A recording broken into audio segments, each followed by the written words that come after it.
Hello guys, আসসালামু আলাইকুম। তো আজকে মেঘলা মেঘলা আকাশটা, তো সকাল সকাল কী করব দিশা পাচ্ছি না। তাই ঘুম থেকে উঠে চিন্তা করলাম যে আজকে হঠাৎ যখন বৃষ্টির আবহাওয়াটা দেখা যাচ্ছে তাহলে আজকে খিচুড়ি খাবো। তো গরুর মাংস না নামাইয়া, তো দেখেন আজকে গরুর বট বা উজিরি যে যেটা বলেন সেটাই, তো আমরা এটাকে গরুর বটে বলি। তো আগে সিদ্ধ করে ফেলতেছি, আর এখান দিয়ে আমি মশলাটাও কষাবো, অনেক সময় লেগে যাবে। তার জন্য একটা চুলার মধ্যে বট সিদ্ধ দিচ্ছি, আরেকটা মধ্যে মশলা কষাইতেছি।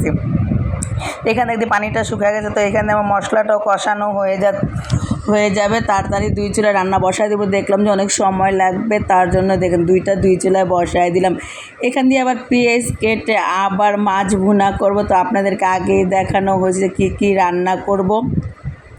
এখানে আমার পেঁয়াজটা ভাজা হয়ে যাচ্ছে। তো ওর পরিমাণ মতন আজকে মাছ ভাজবো না ভেজে অল্প পরিমাণে মশলা, আসলে এই মাছটা কাঁচা যদি ভুনা করেন তাহলে খুব ভালো লাগে খেতে। তো আমরা এইভাবে আজকে রান্না করব, খিচুড়ির সাথে গরুর বট আর মাছ ভুনা করেই খাবো। তো অল্প একটু লবণ দিলাম, আগে থেকে আমি মাছটাকে কুটে তারপর লবণ দিয়ে রাখছিলাম জানি মাছটা নরম না হয়। তো এই যে সুন্দর করে মাছগুলো দেখেন পরিষ্কার ক্লিন করা ছিল এইভাবেই। তো আগেই দেখেন সুন্দর করে মশলাটা ভালোভাবে কষাচ্ছে জানি গন্ধটা না আসে। তো আপনারাও দেখবেন কেমন করে হইতেছে। তো ডিমটা আসলে খেতে এইভাবে কিন্তু ভালো লাগে, আসলে ভাজলে আর একটু ভালো হতো, ডিমটা না আজকে এইভাবেই রান্না করব তাই। তো কেমন হয়েছে সবাই বলবেন, জানি না কীভাবে কে রান্না করে খান ইলিশ মাছ, এইভাবে কাঁচা রান্না করলেও কিন্তু খুব ভালো লাগে। তো দেখেন আমার ইলিশ মাছটাও ভুনা হয়েছে, এখান দিয়ে আমার বটও ভুনা হয়ে যাচ্ছে। তো চালটা আগে থেকে সুন্দর করে নিচ্ছি।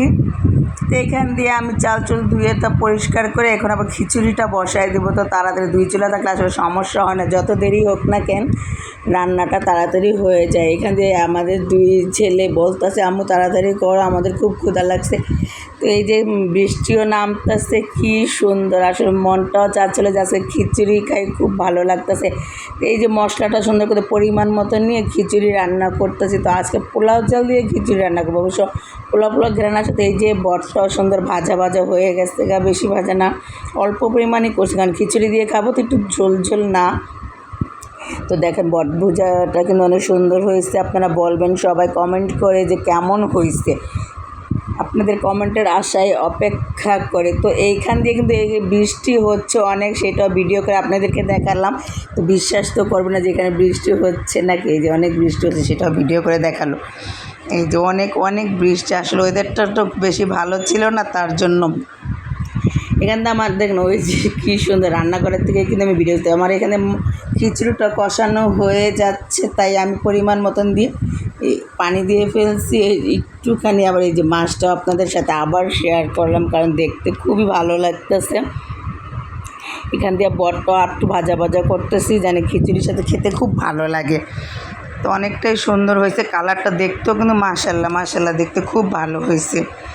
এই যে খিচুড়িটাও হয়ে গেছে, এই যে ঝরঝরায় রান্না করবো আজকে, লেটকা রান্না করবো না, খিচুড়িটা ঝরঝরা করলে বেশি ভালো লাগবে। তো আপনারা সবাই বলবেন, আসলে পোলাও চালের খিচুড়ি কিন্তু খুব ভালো লাগে খেতে। তো এইটাই আপনাদের কাছে আজকে দেখালাম। বটটা বারবার দেখাচ্ছে, আপনারা হয়তো বলতে পারেন যে বারবার দেখাচ্ছে। তো আমাদের সব কিছু কমপ্লিট করা হয়ে গেছে, রান্নার সালাদগুলো দেখুন একটু করে নিচ্ছি। কাঁচামরিচটি দেখতে কিন্তু খুব সুন্দর, আমাদের গাছের একটা চাচা আমাদেরকে দিয়েছে খেতে। তো রান্না করা মাছের সাথেও আবার শুকনো মরিচ ভেজে নিয়েছে আপনাদের ভাইয়া, তার নাকি খেতে খুব ইচ্ছে করছে। তো আমার ছেলের জন্য আগে বাড়তেছি, দুই ছেলের জন্য, ওদের নাকি খুব ক্ষুধা লাগছে, তার জন্য ওদের যে মাটির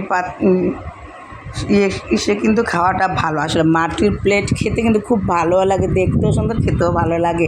তো সব কিছু রেডি করে আমি বসছি, সবাইকে দিচ্ছে আপনাদের ভাইয়া, আমিও একটু নিতেছি, এই সবাইকে বেড়ে দিচ্ছে। বাবা মাশাল্লাহ সবাই একসাথে বসে খেতে কিন্তু খুব ভালো লাগে।